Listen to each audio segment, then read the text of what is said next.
Selain perwakilan kelompok supporter PSM Makassar, Ketua Umum The Jackmania, Ferry Indra Syarif, juga hadir dalam pertemuan ini.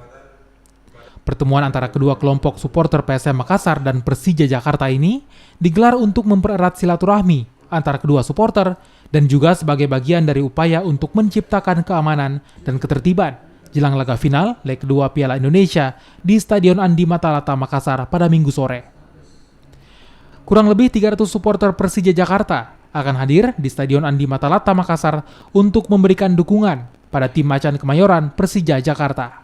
Ya, dan hari ini saya ketemukan antara supporter Persija maupun supporter PSM. Tekad saya adalah kita jamin keamanan dan ketertiban, dan saya yakin dengan karakter dari masyarakat Kota Makassar yang betul-betul bisa menjaga wilayah kita untuk tetap tertib, aman, dan menyambut tamu dan saudara-saudara kita yang dari Jakarta. Atensi dari Pak Kapolres luar biasa menurut saya. 2001 juga belum ada pertemuan seperti ini sebelum pertandingan gitu. Sesudah pertandingan mungkin ada pertemuan, tapi ini justru tindakan yang preventif, antisipasi gitu. Jadi saya terima kasih. Juga saya udah ketemu sama teman-teman supporter Makassar. Yang alhamdulillah dari mereka sebenarnya positif semua, walaupun memang mungkin ada sesuatu yang harus diingatkan sama Jackmania gitu. Tapi ya sejauh ini so far so good lah. Ini adalah leg kedua penentuan di sini.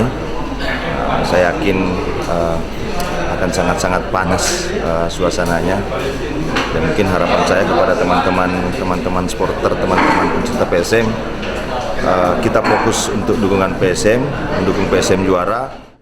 Untuk mengamankan laga penentuan Piala Indonesia, Kepolisian Resort Kota Besar Makassar menurunkan 2.500 personil gabungan.